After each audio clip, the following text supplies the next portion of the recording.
Hello everyone, once again welcome back to my YouTube channel. I am Sudhanshu, currently third year MBBS student at government medical college. और एक बार फिर से आप सबका बहुत बहुत स्वागत है 25 डेज की फिजिक्स की इस मास्टर क्लास की सीरीज में, जिसमें आज है अपना डे नंबर 4, जिसमें हम one of the most important topic electric dipole या फिर विद्युत द्विध्रुव को जड़ से उखाड़ के फेंक देंगे। जी हाँ, तुमने बिल्कुल सही सुना, हिंदी इंग्लिश दोनों ही मीडियम में आज के हम इस टॉपिक को पढ़ेंगे। और ये बहुत ही इंपॉर्टेंट टॉपिक है दोस्त, क्योंकि पिछले 6 सालों में इससे 9 क्वेश्चन नीट के एग्जाम में पूछे गए हैं। ऐसा कोई नीट का पेपर या ऐसा कोई नीट का साल नहीं गया जिस साल नीट के एग्जाम में इलेक्ट्रिक डायपोल या फिर विद्युत द्विध्रुव का क्वेश्चन नहीं पूछा गया। और ये सबसे इजी और स्कोरिंग टॉपिक है। क्यों? क्योंकि इससे नंबर ऑफ क्वेश्चन फिक्स है, टाइप ऑफ क्वेश्चन फिक्स है कि किस टाइप का क्वेश्चन पूछा जाएगा। इससे अलग अलग वैरायटी का कुछ भी उल्टा सीधा नहीं पूछ सकते। 7-8 फॉर्मूले हैं, 7-8 टाइप के क्वेश्चन बनते हैं, और 7-8 टाइप के क्वेश्चन में से भी 2-3 फिक्स है जो लगभग पूछे जाते हैं। अपन हर चीज को बहुत ही बेहतरीन तरीके से आज की इस वीडियो में खत्म करेंगे। और यकीन मानिए दोस्त, अगले 25 से 30 मिनट में मैं इस टॉपिक को 100% क्लिस्टर क्लियर करके चला जाऊंगा आपके सामने, चाहे आप हिंदी मीडियम के विद्यार्थी है या फिर इंग्लिश मीडियम के स्टूडेंट है। थ्योरी को अच्छे से कवर करेंगे, सारे कंसेप्ट को देखेंगे, क्वेश्चन प्रैक्टिस करेंगे, साथ में जितने पीवाई को पिछले 5 सालों में पूछे गए उनको भी हम करेंगे। और आपके इस टॉपिक के रिलेटेड जो भी डाउट्स है उन डाउट्स को भी क्लियर करेंगे। फिर भी कोई डाउट बच जाता है तो आप कमेंट बॉक्स में पूछ सकते हैं, उस टॉपिक को, उस डाउट को अपन क्लियर करेंगे।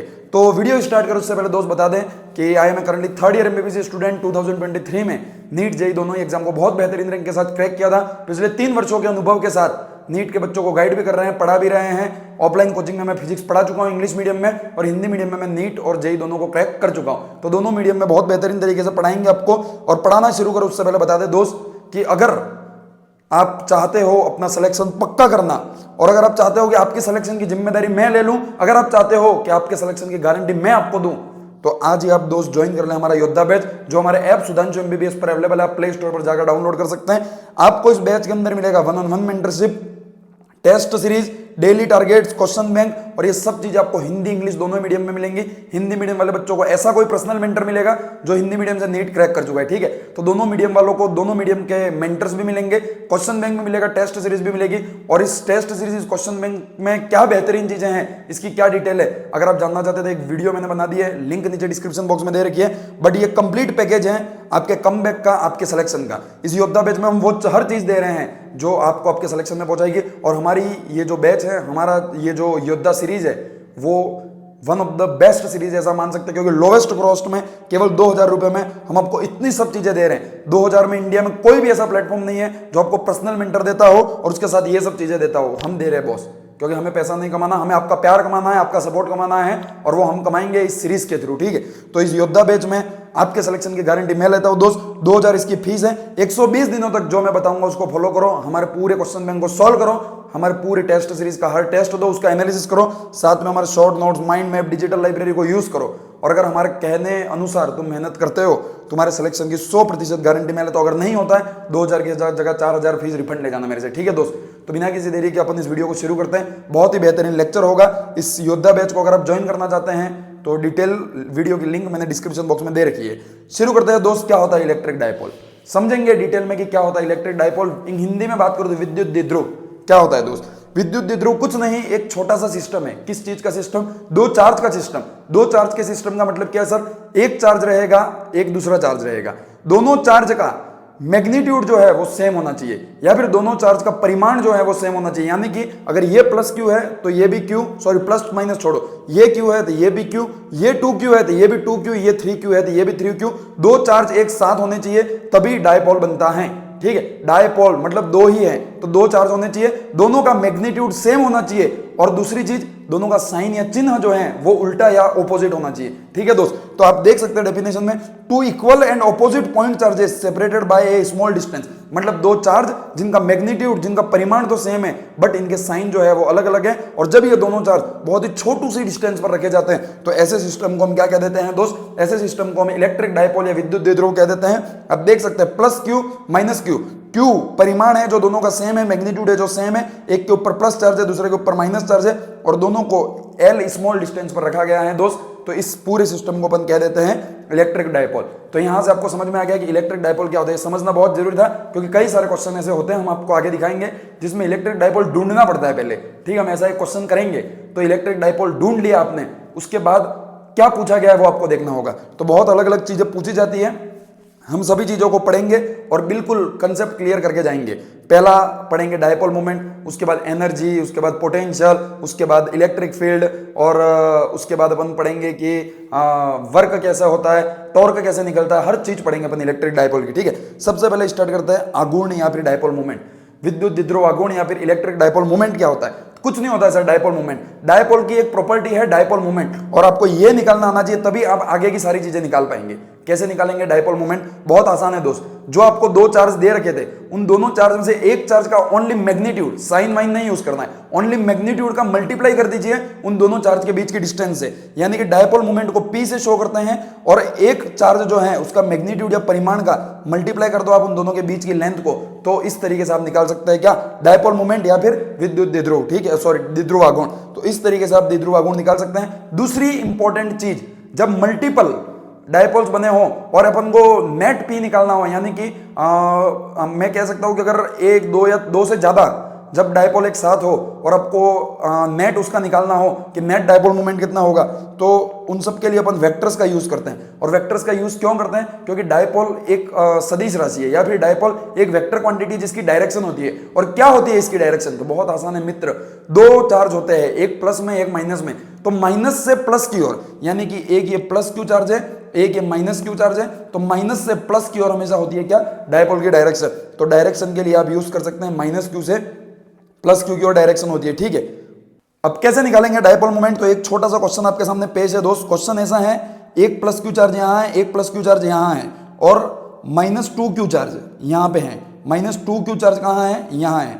तो अब देखिए आप, यहां एक से ज्यादा डायपोल आपको दिख रहे होंगे। सर हमें तो एक भी डायपोल नहीं दिख रहा है, क्योंकि यहां पर कोई एक सिंगल प्लस क्यू या माइनस क्यू नहीं है, या फिर ऐसे कोई दो चार्ज नहीं दिख रहे जिनका मैग्नीट्यूड सेम है। अगर सेम दिख रहे हैं तो वो प्लस क्यू है, बट ये एक प्लस होना चाहिए, एक माइनस होना चाहिए, तो हमें एक भी डायपोल नहीं दिख रहा है। जब नहीं दिखे तब ढूंढना सीखिए, क्योंकि अगर आपको डायपोल मोमेंट पूछा है इस क्वेश्चन में, इसका मतलब डायपोल तो बन रहा है। अब कैसे बन रहा है वो देखिएगा। अपन इस माइनस टू क्यू चार्ज को दो पार्ट में तोड़ देते हैं। किसमें? माइनस क्यू और माइनस क्यू। तो यहां से अपने पास दो सिस्टम बनते हुए दिख रहे हैं, एक तो ये प्लस क्यू माइनस क्यू का डायपोल, और दूसरा ये प्लस क्यू माइनस क्यू का डायपोल। यानी कि अगर मैं इस डायग्राम को सिंपल करके बनाना चाहूं तो कुछ ऐसा बना सकता हूं, प्लस क्यू माइनस क्यू, एक दूसरा यहां पर चार्ज है माइनस क्यू, और ये प्लस क्यू। इसके बीच की डिस्टेंस भी एल है, इसके बीच की डिस्टेंस भी एल है। ये दूर दूर बनाए हैं पर दूर दूर है नहीं। तो एक डायपोल तो ये हो गया, दूसरा डायपोल ये हो गया। मैं इनको नाम देना चाहूंगा, नामकरण करना चाहूंगा। ये डायपोल नंबर 1 है अपना, ये डायपोल नंबर 2 है। तो इन दोनों के लिए आपको अलग अलग डायपोल मोमेंट निकालना पड़ेगा और फिर इनका नेट निकालना पड़ेगा। सुनिएगा दोस्त, डायपोल मोमेंट दो चीजों पे डिपेंड करता है, पहला चार्ज के मैग्नीट्यूड पे और दूसरा इन दोनों के बीच की डिस्टेंस पे। अगर आप दोनों डायपोल देखें तो दोनों डायपोल में चार्ज का मैग्नीट्यूड क्या सेम है? यस सर, यहां भी क्यू मैग्नीट्यूड है और यहां 1 के लिए भी क्यू मैग्नीट्यूड है। क्या दोनों के बीच की डिस्टेंस सेम है? सर यस सर, दोनों के बीच की डिस्टेंस भी सेम है। यानी कि क्या दोनों का डायपोल मोमेंट सेम होगा? यस सर, दोनों का द्विध्रुव आघूर्ण सेम होगा। सेम होगा तो कितना होगा? तो अपन निकाल सकते हैं द्विध्रुव आघूर्ण P इक्वल्स टू, क्या लिख सकता हूं? Q into L। तो यहां से अपने पास द्विध्रुव आघूर्ण आ गया P इक्वल्स टू QL।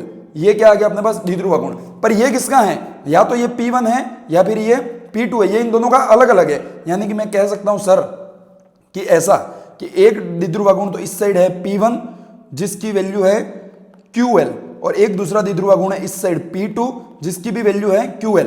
और जब दो द्विध्रुव आघूर्ण 90 डिग्री के एंगल पर हो तो इनका नेट कितना हो जाता है? तो नेट आएगा, तो नेट की डायरेक्शन पूछी जाए तो नेट की डायरेक्शन बीच में आएगी, और नेट आएगा कितना? तो P नेट में लिख सकता हूं, जब दो सेम मैग्नीट्यूड के वेक्टर्स 90 डिग्री एंगल पर हो, मैं इसको √2P1 या फिर √2P2 दोनों में से कुछ भी लिख सकते हो, क्योंकि दोनों की वैल्यू क्या है? सेम है, लिख सकता हूं। तो यहां से मैं P नेट निकाल दूंगा sir, P net equals to कितना हो जाएगा? √2QL। तो इस तरीके से आप निकाल सकते हो, डायरेक्शन दोनों के बीच में होगी, दोनों से 45 डिग्री के एंगल पर। तो इस तरीके से आप निकाल सकते हैं।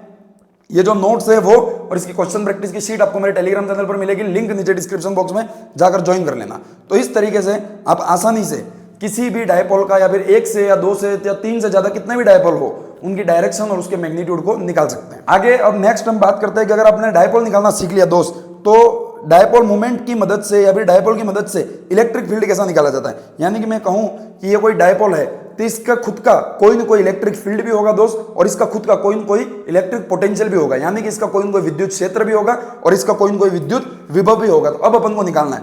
तो इस डायपोल के कारण इलेक्ट्रिक फील्ड तीन जगह पे हो सकता है।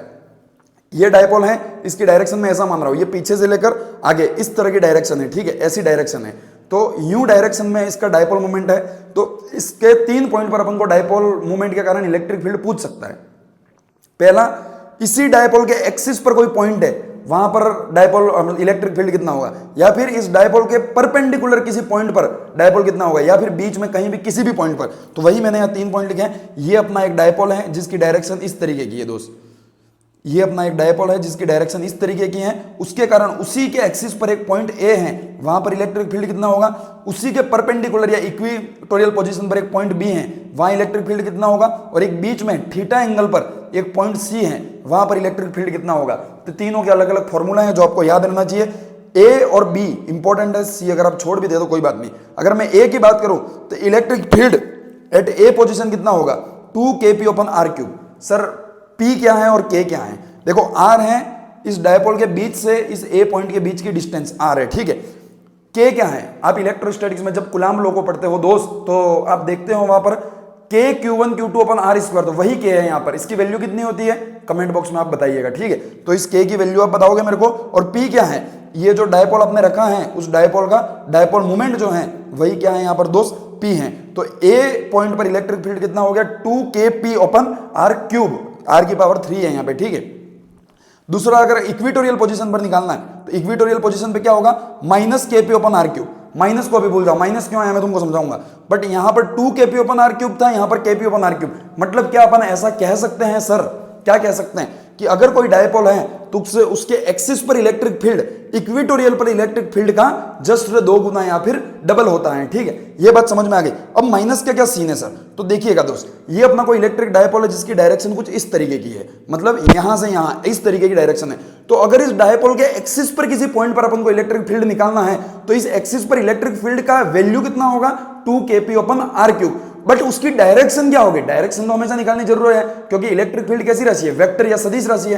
तो विद्युत क्षेत्र की डायरेक्शन क्या होगी, तो जो इस डायपोल की डायरेक्शन है वही डायरेक्शन होगी अगर वो पॉइंट कौन सी पोजीशन पर है, एक्सिस पर है। बट वही अगर इक्विटोरियल पोजीशन पर या फिर परपेंडिकुलर है तो क्या होगी सर, तो इस डायपोल की जो डायरेक्शन है उसकी जस्ट ऑपोजिट डायरेक्शन। तो आप यहां देख सकते हैं ये अपना डायपोल था जिसकी डायरेक्शन ऐसी थी, तो एक्सिस पर डायरेक्शन कैसी होगी, ऐसी होगी, और इक्विटोरियल पर डायरेक्शन कैसी होगी, इसकी जस्ट ऑपोजिट हो गई। और उसी ऑपोजिट साइन को दर्शाने के लिए अपन ने यहां पर क्या लिखा, माइनस लिखा। तो यहां अगर मैं इन दोनों का रेशियो लिखना चाहूं, ए पॉइंट पर और बी पॉइंट पर, यानी कि एक्सिस पर और इक्विटोरियल पर इलेक्ट्रिक फील्ड का रेशियो क्या होता है, मैं लिख सकता हूं 2/1, एक्सिस पर जस्ट डबल होता है, और वो भी ऑपोजिट साइन के साथ। क्यों, क्योंकि दोनों की डायरेक्शन उल्टी होती है। वहीं अगर सी पॉइंट पर पूछ ले, नॉट इंपॉर्टेंट, सी पॉइंट पर बहुत कम पूछा जाता है, बट पूछ ले कि अगर किसी थीटा एंगल पर, डायपोल से किसी थीटा एंगल पर बनने वाले पॉइंट पर इलेक्ट्रिक फील्ड कितना होगा, तो kp/r³ रूट में 1 + 3 cos² थीटा। और इलेक्ट्रिक फील्ड की डायरेक्शन क्या होगी, तो ये जो लाइन आ रही है उससे फाई एंगल पर होगी। और इस फाई की वैल्यू कैसे निकालेंगे, इस फाई की वैल्यू निकालेंगे tan phi = tan θ/2। Not important, but याद रखिएगा। ये तो अपन ने बात की इलेक्ट्रिक फील्ड की। अब बात करते हैं सर, ये कोई डायपोल है, उससे पोटेंशियल निकालना हो तो यहाँ पोटेंशियल भी 3 जगह पर होगा, पहला एक्सिस पर, दूसरा इक्विटोरियल पर, और तीसरा किसी भी अननोन पॉइंट पर। तो अगर एक्सिस पर पूछा जाए तो क्या हो जाएगा, kp/r²। इक्विटोरियल पर हमेशा कितना होता है दोस्त, 0 होता है।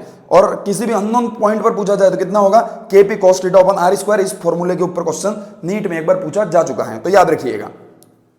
अब इनकी बात करें डायरेक्शन की, तो कमेंट बॉक्स में मुझे बताइएगा महारथी कि डायरेक्शन क्या होगी, एक्सिस पर क्या डायपोल के साथ होगी या ऑपोजिट होगी, इक्विटोरियल पर डायपोल के साथ होगी या ऑपोजिट होगी, नहीं होगी दोस्त डायरेक्शन। क्यों, क्योंकि पोटेंशियल कैसी राशि है, अदिश राशि है, स्केलर क्वांटिटी है, इसकी कोई डायरेक्शन नहीं होती है। इसीलिए तो इक्विटोरियल पर 0 हुआ, कैसे समझिएगा आप दोस्त, कोई डायरेक्शन नहीं होती है। तो एक चार्ज यहाँ, एक चार्ज यहाँ, इस चार्ज के कारण पोटेंशियल कुछ होगा यहाँ पर, इस चार्ज के कारण पोटेंशियल कुछ होगा। एक प्लस है, एक माइनस है, दोनों आपस में कैंसिल कर देंगे और नेट क्या आ जाएगा, 0 आ जाएगा। बहुत आसान बात थी, पोटेंशियल भी अपन ने निकाल लिया। अब बात करते हैं डायपोल की यूनिफॉर्म इलेक्ट्रिक फील्ड में रख दिया जाए तो क्या होगा, या फिर बाह्य विद्युत क्षेत्र में अगर डायपोल को रख दिया जाए तो क्या होगा। यानी कि अब तक हम बात कर रहे थे इस डायपोल खुद के कारण कोई इलेक्ट्रिक फील्ड या पोटेंशियल कैसे निकालेंगे। अब बात कर रहा हूं मैं कि कोई एक एक्सटर्नल इलेक्ट्रिक फील्ड है, ठीक है, एक्सटर्नल इलेक्ट्रिक फील्ड है, उस एक्सटर्नल इलेक्ट्रिक फील्ड पर वो इलेक्ट्रिक फील्ड कैसा है दोस्त, वो इलेक्ट्रिक फील्ड है यूनिफॉर्म। मतलब एक समान, मतलब इस पूरे रूम में अगर कोई इलेक्ट्रिक फील्ड है, इस पूरे रूम में कोई इलेक्ट्रिक फील्ड है, अगर इस रूम में मैं बाहर से कोई डायपोल लाके रख दूं तो इस डायपोल का क्या होगा। अलग अलग चीजें हैं, अपन एक एक चीज को डिस्कस करेंगे। फोर्स कितना होगा, टॉर्क कितना होगा, एनर्जी कितनी होगी, वर्क कितना होगा। बट बाहर से अगर रख दिया तो क्या होगा। बट ये सभी फॉर्मूले तभी लागू होंगे दोस्त जब इस पूरे कमरे में हर कोने में हर जगह इलेक्ट्रिक फील्ड कैसा हो, एक जैसा, यानी कि यूनिफॉर्म हो। तो अगर यूनिफॉर्म इलेक्ट्रिक फील्ड है तो सबसे पहली बात इसके ऊपर नेट फोर्स कितना होगा दोस्त, जीरो होगा। मतलब कुल बल कितना होगा, जीरो होगा। बाह्य विद्युत क्षेत्र में अगर किसी द्विध्रुव को रखा जाता है तो उस पर कुल बल या फिर नेट फोर्स कितना होगा, जीरो होगा। दूसरी बात करें टॉर्क की, टॉर्क को कहते हैं बल आघूर्ण। तो टॉर्क कितना होगा, तो टॉर्क होगा P क्रॉस E।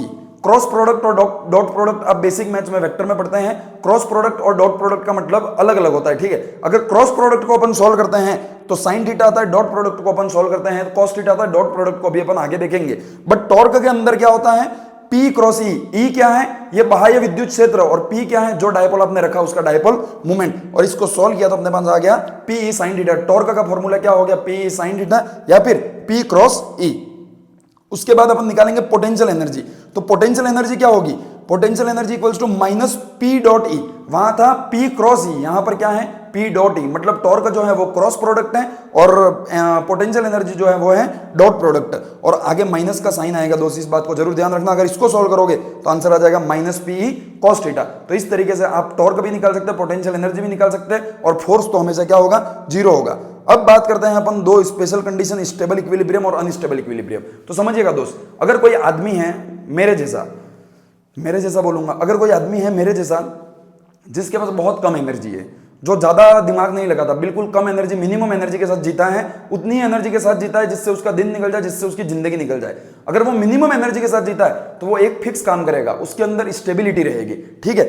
और अगर कोई एक ऐसा आदमी है तुम्हारी तरह जिसके पास बहुत ज्यादा एनर्जी है कुछ करने के लिए, तो वो ये करने का भी ट्राई करेगा, वो करने का भी ट्राई करेगा, बहुत अलग अलग चीजें ट्राई करेगा, मतलब यानी कि वो मेंटली अनस्टेबल है। तो वही बात यहां लागू होती है दोस्त कि जब पोटेंशियल एनर्जी मिनिमम हो तो स्टेबल इक्विलिब्रियम होगा, और मैक्सिमम हो तो अनस्टेबल इक्विलिब्रियम होगा। अब मैक्सिमम कब होगी, जब Pe की वैल्यू प्लस में हो, और मिनिमम कब होगी, जब Pe की वैल्यू माइनस में हो। तो थीटा इक्वल्स टू 0 पर U equals to minus P होता है, जो मिनिमम वैल्यू है स्टेबल इक्विलिब्रियम है, और 180 पर U equals to plus P आता है, जो कि अनस्टेबल इक्विलिब्रियम है, ठीक है। तो इस तरीके से आप आसानी से स्टेबल और अनस्टेबल इक्विलिब्रियम निकाल सकते हैं। अब बात करते हैं कार्य की।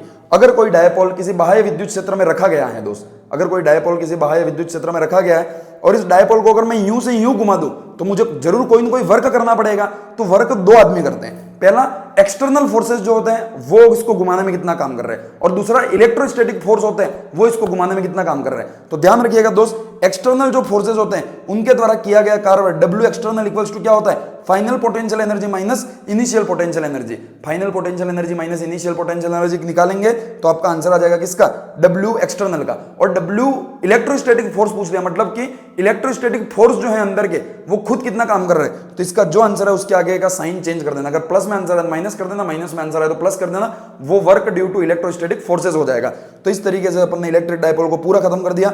नीचे 5 मैंने प्रीवियस ईयर क्वेश्चन भी लिखे हैं दोस्त, बट समय बहुत कम है इसलिए मैं अभी इसको सॉल्व नहीं करवा पाऊंगा। बट क्वेश्चन मैंने यहाँ दे दिए, इनके सॉल्यूशन मैं अपने टेलीग्राम चैनल पे दे दूंगा।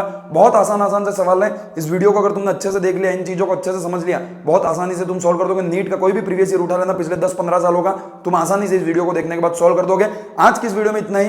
Thank you very much, all the very best, bye bye. ये वीडियो इसीलिए मैं अब ज्यादा लंबा नहीं कर रहा क्योंकि एक वीडियो सेम यही वीडियो मैं पहले रिकॉर्ड कर चुका था, बट कुछ टेक्निकल इशू के कारण वॉइस नहीं आ पा रही थी उसमें, तो सेम वीडियो में दोबारा रिकॉर्ड कर रहा हूं और अगले 2 घंटों में मुझे ये वीडियो यूट्यूब पर लाइव करना है। तो आज की इस वीडियो में इतना ही। इसको फटाफट एडिट करवाकर यूट्यूब पर मिलते हैं आपको लाइव रात को 9 बजे, ठीक है। और ये फिजिक्स की सीरीज रुकेगी नहीं दोस्त, चाहे कुछ भी हो जाए, ये फिजिक्स की सीरीज नहीं रुकेगी, ये ध्यान रखना।